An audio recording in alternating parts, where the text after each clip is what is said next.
Deja de ser bueno. Buenos días, buenas noches, buenas madrugadas, como les contaba la vez pasada, pero me gusta repetir sobre todo los chistes. Vamos a hacer unos videos introductorios a los temas con un poco de contenido histórico. ¡Qué bien! Mucho meme. ¡Qué mal! Y algo más, con el objetivo de que se queden en sus casas para cuidarse, cuidar a las demás personas. ¡A la casa! Pero seguir generando espacios donde podamos compartir conocimiento mientras esperamos que podamos volver a ese lugar irreemplazable que son las aulas. Y aquí me tienes, China. Hoy vamos a ver Revolución China, o ampliación del bloque oriental si lo vemos en el contexto de Guerra Fría de que hablábamos la vez pasada. Si la Revolución Rusa y el bloque oriental vienen a marcar una alternativa al capitalismo en el siglo XX, esta revolución viene a reforzar esta idea a mitad del siglo y tal vez también a marcar una alternativa no solamente al capitalismo sino al socialismo de la URSS, influenciando a movimientos de Asia, África y América Latina. China es una de las potencias mundiales, sea lo que sea que esto signifique, es uno de los países más ricos, con mayor territorio y el país más poblado. Vamos a ver la transformación más grande que tiene este país. En menos de 50 años pasa de ser una monarquía imperial a un estado socialista, atravesando movimientos revolucionarios, guerras civiles, invasiones, guerras contra potencias extranjeras, llega a ser uno de los países más pobres y atraviesa unas transformaciones radicales a nivel político, social y económico. Para ordenar un poco esto vamos a verlo en tres grandes partes. Uno, del imperio a la guerra civil, donde veremos la situación inicial, los movimientos revolucionarios que se dan y la invasión japonesa.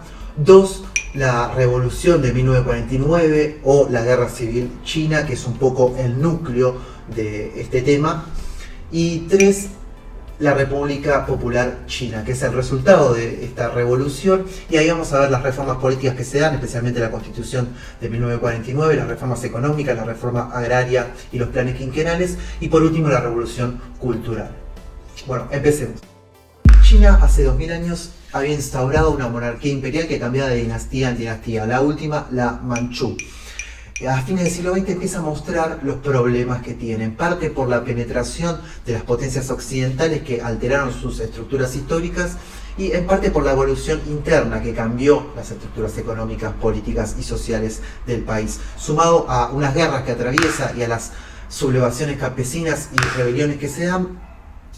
Los grupos revolucionarios querían tomar el poder y derrocar al imperio instaurando la república. Tres principios ordenaban a estos grupos: independencia, soberanía y bienestar. Para 1911 triunfa una revolución, se instaura la república, hacen abdicar al emperador y se crea el Partido Nacionalista Chino. Vamos a hacer una pausa. Como el chino es un idioma complicado, voy a necesitar un poco de ayuda para la pronunciación. El Partido Nacionalista Chino también se puede pronunciar como... En esta época se dan los enfrentamientos contra los señores de la guerra, que son un poco el vestigio de la China imperial, y esta revolución antiimperialista y nacionalista no consigue, sin embargo, cambiar las estructuras de poder de la sociedad, que sigue concentrado en pocas familias tradicionales chinas.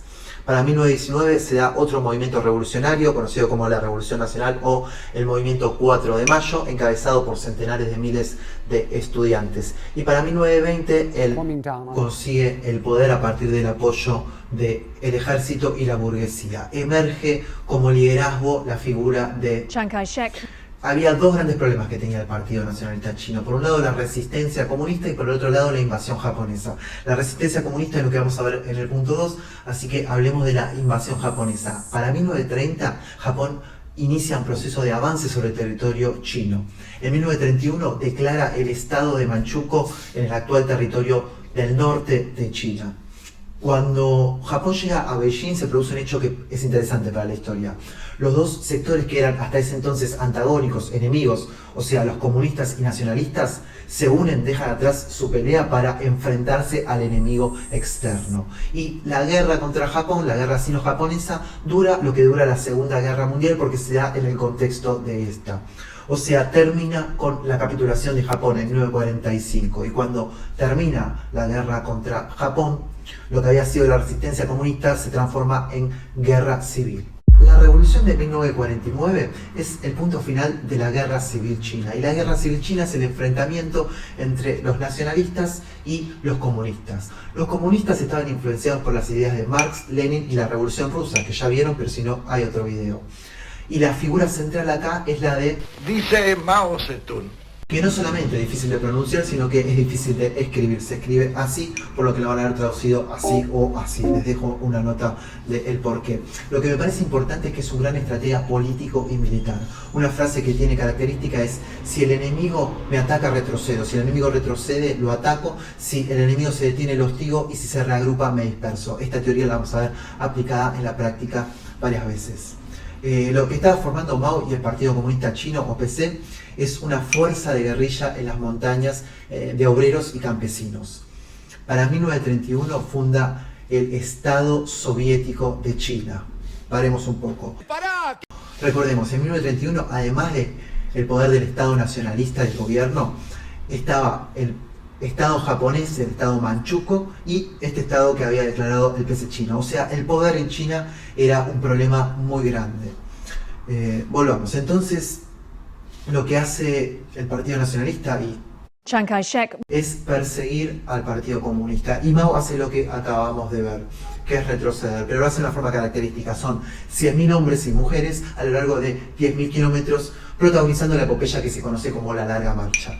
Luego se interrumpe esto Te ves al rato. por la guerra sino-japonesa que ya mencionamos, pero el Partido Comunista, mientras tanto, no solo protagoniza la resistencia contra Japón, sino que Mao Zedong prepara el proceso revolucionario y hace una caracterización de cada uno de los sectores de la sociedad. Como China era mayormente rural, una revolución del estilo clásico marxista del sector obrero industrial era más difícil. Por lo tanto, con la inmensa mayoría de campesinos y campesinas y un sector menor de trabajadores urbanos y pequeña burguesía, conforma el Ejército Popular de Liberación. Este ejército planeaba tener el apoyo de la Unión Soviética, pero esto no sucede. Para este entonces Stalin quería tener una buena relación con la China nacionalista, que era bien vista a nivel internacional, además que existían ciertas dudas de que sea posible la revolución. ¿A quiénes se enfrentaban? Se enfrentaban a la clase dirigente, a la clase terrateniente, a la gran burguesía y a las fuerzas del imperialismo representadas en las empresas extranjeras. A diferencia de la URSS, Estados Unidos sí apoya al sector nacionalista y para 1946 avanzan sobre las fuerzas comunistas. Y como había dicho Mao Zedong se repliega. ¿Cuál es la fortaleza del Partido Comunista? Bueno, primero, una gran disciplina política y militar, una base moral muy fuerte, un claro liderazgo de Mao y un programa claro y preciso que incluía la reforma agraria y las alianzas con otras fuerzas democráticas. Para 1948 consiguen derrotar al enemigo externo e interno con la Guerra Popular de Liberación y en 1949 en la plaza de Beijing declaran la República Popular China.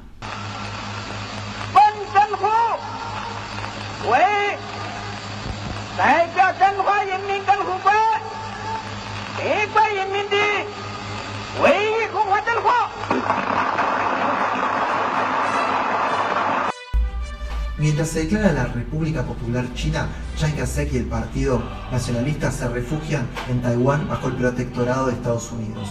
A partir de ahora, para simplificar y porque es como comúnmente se denomina, vamos a decirle China a la República Popular China del Partido Comunista de Mao Zedong y que estaría más cercana al bloque oriental, o sea, la URSS, aunque tiene sus idas y vueltas como vimos, y vamos a decirle Taiwán a la República China de Chiang Kai-shek, el Partido Nacionalista, del lado del bloque occidental, o sea, Estados Unidos. China comienza un proceso de transformaciones radicales en busca de erradicar con el hambre y terminar con la opresión, con algunos principios como la unión de las distintas nacionalidades chinas, la búsqueda de una solidaridad socialista internacional y la transformación a una sociedad socialista.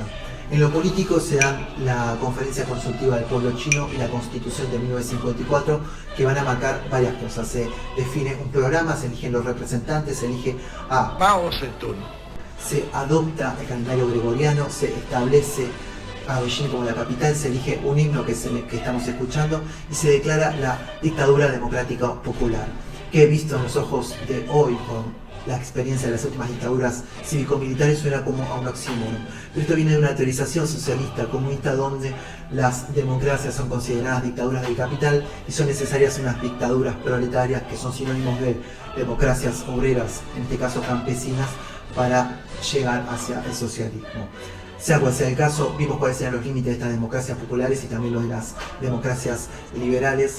Lo que queda claro con todo esto es la vinculación del Estado con el Partido Comunista y se declara, esto es importante, la dirección de la clase obrera basada en la Alianza Obrero-Campesina. Por último, se da el derecho a votar a cualquier persona mayor de 18 años, no importa sexo, religión, No importa raza, religión ni color. situación económica. Pasemos a lo económico. En lo económico, China está atravesando una transición, por lo que vamos a hablar de una economía mixta, ya que convivía cierto sector libre y privado, aunque no monopólico, con el sector cooperativo y la nacionalización de ciertas actividades básicas. La primera reforma fundamental fue la reforma agraria. Ahora bien, China necesitaba mantener la producción del mercado local, por lo que ni los más ricos fueron despojados de sus tierras cultivadas, solamente se expropiaron o confiscaron las tierras dadas en arrendamiento, la de las colectividades religiosas y algunas fundaciones piadosas. Respecto al desarrollo industrial, China buscaba la industrialización y la independencia, por lo que optó por una sociabilización lenta y progresiva. En una primera instancia, lo único que se nacionalizaron fueron los bancos y algunas empresas consideradas claves que pertenecían a un grupo pequeño de familias. Por último, el sector cooperativo fue muy fomentado, ya sea la pequeña industria, la agricultura o el sector artesanal, dado que era considerado un paso intermedio a la propiedad colectiva, socialista o de todo el pueblo. Planes quinquenales. Esto es interesante porque en Argentina también lo vamos a ver. Tienen como objetivo la colectivización integral y la transformación del país en un país industrial. Vamos a ver tres. El primero, del 53 al 57, tiene como centro el desarrollo de la industria pesada y de los bienes de producción. El segundo, que comienza en el 58, tiene como centro la colectivización agraria y coincide con lo que se llamó el Gran Salto, que es tristemente recordado por la Gran Hambruna, producto de una deuda que se tiene con la URSS y unas cuotas que se dan a Beijing, sumado a malas cosechas, termina con miles de muertos. Esto hace que Mao se corra del poder del gobierno, aunque siga su influencia en el partido. Y el último, que vemos, el tercero, comienza en 1966 y es afectado por los planteamientos que se hacen a la Revolución Cultural. Y con la Revolución Cultural terminó por hoy. Revolución Cultural. Bueno, una década atrás Mao había dicho florecerán 100 flores, alentando las críticas que se puedan hacer tanto en lo político como en lo económico. Bueno, esta revolución es todo lo contrario.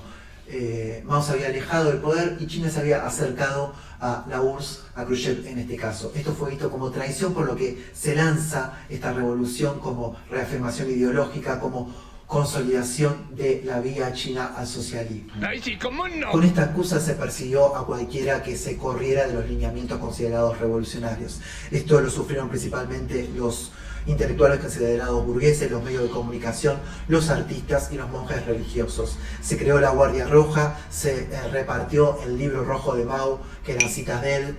Y si bien esta campaña ayudó a la alfabetización y la difusión de ciertas ideas, fue tal el nivel de persecución que creó una crisis en la educación superior. También fomentó la vuelta de Mao al poder, marcada por la centralización y concentración que va a durar por lo menos hasta la muerte de Mao en 1976.